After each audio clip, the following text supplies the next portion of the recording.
सुनो, अभी तो आपने सुना कौन सी उपवास रखते हैं, प्रार्थना नहीं सुन रही है, मेरी प्रार्थना का फल नहीं मिल रहा, प्रार्थना का रिजल्ट नहीं आ रहा है, वो भाई का मन नहीं बदल रहा, पति का नहीं बदल रहा, मैं 3 बार उपवास रखे। अब किस तरह परमेश्वर चाहता है उपवास रखे, इसके बारे में सीखिए। हाँ, अर्थात जिसमें मनुष्य को दीन करे। सुनो, उपवास रहे तो सबसे पहले दीन, अपने आप को दीन बने।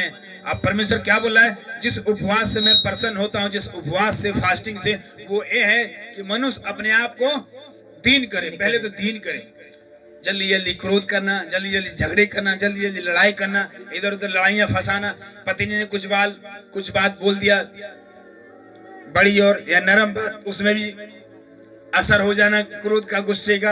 अपने आप को दीन करे बाइबल बताती है।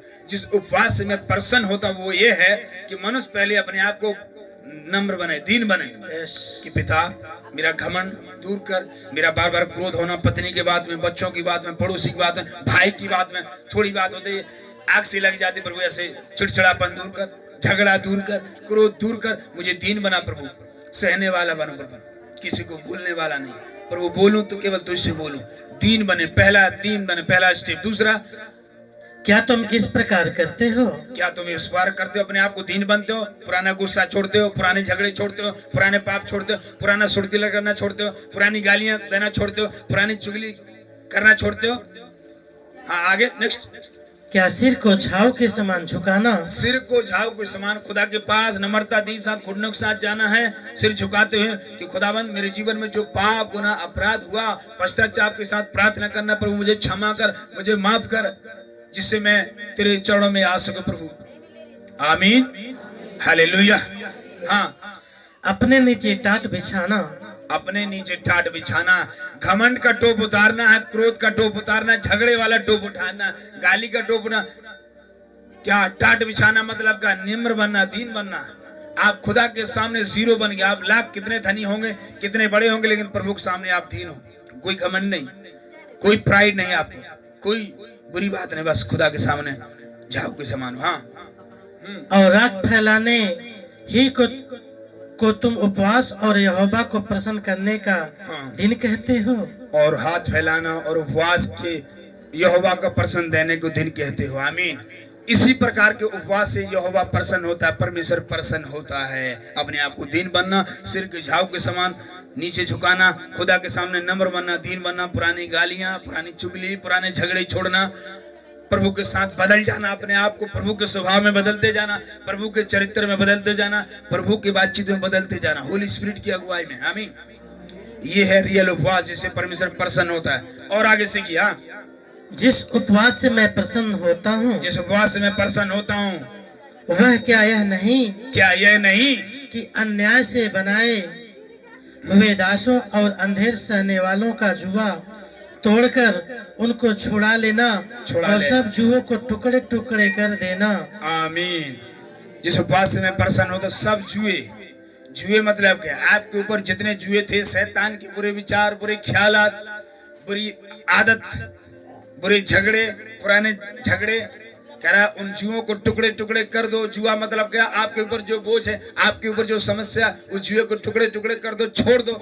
कोई दुश्मन है उसको भी माफ कर दो, खुदा तेरी हुजूरी में उसे माफ करता हूँ। हालेलुया। जुए के टुकड़ों, अपने मन को नम्र बनाओ, दीन बनाओ, ताकि परमेश्वर की हुजूरी में आप झाव के समान जाओ। आमीन। इससे परमेश्वर प्रसन्न होता है, खुश होता है कि हाँ वाकई में बेटी उपवास रखी, अपने नीचे टाट बिछा, बेटा उपवास रखा है, मैं प्रसन्न होता हूँ। बेटा अपने नीचे टाट बिछा, नम्र दीन में, पहला स्वभाव खत्म हो गया, झगड़े वाला था, लड़ाई वाला था, बुराई करने वाला था, हत्या करने वाला था, तो एक दूसरे को हानि पहुंचाने, ऐसा स्वभाव खत्म हो गया।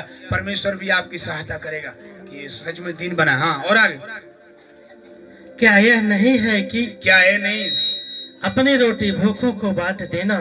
आपके पास कोई आ गया, अपनी रोटी में से एक रोटी खा रहे हो, 2 रोटी खा रहे हो, उसमें से एक रोटी जिसके पास नहीं आप दे सकते हो उसको, यानी कि देने के बारे में सिखा रही बाइबल। कोई भूखा है, कोई आपके पास आके, प्लीज आप दे सकते हो एक रोटी, आप एक ही खा रहे हो तो आधा दे दो। अगर अर्जेंट आपके पास कोई सामने आ गया, भूखा लग रहा है, ऐसे लग रहा है, तो आपको रोटी दे दो। किसी के पास कपड़े नहीं है, उसको कपड़े दे सकते हो अपना। आमीन।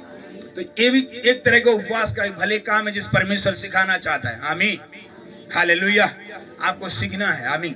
सीखना है। हालेलुया।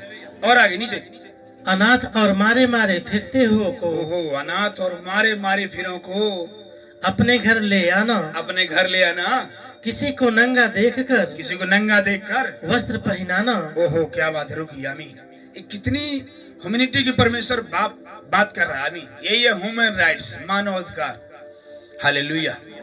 करे किसी को मारे मारे, आपके सामने कोई है ऐसा अनाथ गरीब लड़का आपके अगल बगल में, किसी के माँ बाप नहीं है या किसी के पापा नहीं है, मम्मी मारे या पापा है मम्मी नहीं, ऐसे लड़कों को आप सहायता कर सकते हो। उपवास दिन में आप उपवास तोड़ रहे हो, कुछ आपके गांव में अगल बगल कोई विधवा होगी तो उसको खिला सकते हो। ये बहुत बड़ा ब्लेसिंग बता रहा हूँ। हालेलुया। और आगे लिखा भी है किस तरह ब्लेसिंग होंगे ऐसे लोग। हालेलुया। आप खा रहे हो लेकिन आपके सामने कोई भूखा बैठा, उसको भी दे सकते हो। कह रहे मारे मारे फिरों को, जो मारे मारे फिरते हैं भोजन के लिए, खाने के लिए, तंगी के लिए, आप उसको हेल्प कर सकते हो खाने के द्वारा, भोजन के द्वारा। नहीं है तो कपड़ा भी दे सकते हो। बहन जी मेरे पास एक साड़ी आप ले सकते हो, नहीं तो एक साड़ी दे सकते हो, है कि नहीं? आमीन। ये परमेश्वर ये सिखाता है, ये सिखाने का तरीका है उपवास जाने में। इसीलिए तो सिखाना चाहता, उपवास इस तरह रखो कि तुम सीखो। हालेलुया। संसार ऐसा नहीं सीखा। संसार तो मैं बढ़ूं, मेरा पत्नी, मेरा बच्चा, मेरा चीज बढ़े, दूसरा कहीं जाए। लेकिन परमेश्वर कहता है उन लोगों के पास अगर पास 2 कुर्ते हैं, एक उनको दे जिनके पास नहीं है, अगर पास 1-2 रोटी है, एक पास उनको दो जिस पास खाने का नहीं। आमीन। ये हमारा परमेश्वर जो आपसे प्यार करता है। हालेलुया। हालेलुया। हालेलुया। बाइबल बताती है हर एक अपनी हित की नहीं, दूसरों की हित की भी चिंता किया करे। आमीन। तो बगल में कोई है, आप उपवास हो, उपवास तोड़ के आप शाम को खाना खिला सकते हो। मेरे घर में 2 अनाथ बच्चे हैं या विधवा औरतें हैं, प्लीज उनको खिला सकते हो। अक्सर हमारे गांव में यही होता है। उपवास, आज वो भी लोग उपवास में थे तो उन्होंने तोड़ा, और शाम को 2-3 लोग प्रार्थना रखे तो फर्स्ट टाइम वो प्रार्थना करा देंगे पास्टरों से, उसके बाद वो विधवाओं को खिलाएंगे, उसके बाद प्रभु के दासों को बुलाकर खिलाते। यानी कि विधवाओं को खिलाना इंपॉर्टेंट है आपकी जिंदगी में। विधवा कोई ठठुर रही है ठंडी से, आप उसको साड़ी डाल सकते हो, और आपका युद्ध है ना परमेश्वर की किताब में लिखा जाएगा। दुनिया का कोई भी यहाँ का लोग उसको मदद नहीं, लेकिन आपने मदद किया। आप परमेश्वर के बच्चे हो, दुनिया के नूर हो, प्रभु ने तुम्हें अलग बनाया, और ये इतिहास भी गवाह हो गई। ये फलानी बहन, फलाना भाई खुदा में था और इन्होंने उसको सहायता की, परमेश्वर लिखेगा। आमीन। और ये आशीष कभी नहीं खोएगा। हालेलुया। आमीन। हाँ, और आगे, और अपने जाति भाइयों से, अपने जाति भाइयों से अपने को न छिपाना, अपने परिवार से अपने आप को नहीं छिपाना, खुल के रहना। देखो मेरे पास ये हालात है, मेरे पास ये चीज है, छिपाना नहीं है।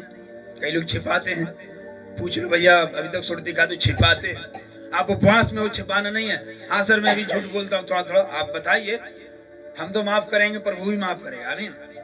हाँ सर मुझे गलती हो गई, जैसे हमारी परमेश्वर की बेटी दासिका में ये आरती जी हैं, और ये जो कोई गलती होती है वो प्रभु से माफी मांग ली है, और कई बार बोलिए कि प्रार्थना करिए मेरे पाप माफ कर देगा परमेश्वर। ये अच्छी बात है, अपने आप को एक्सपोज करना, अपने आप को खुलकर प्रभु से बात करना, और बता देना कि मैं मेरे से अभी ये गलती होती, बार बार सुरती खा लेता हूँ, बार बार झूठ बोलता हूँ, या बार बार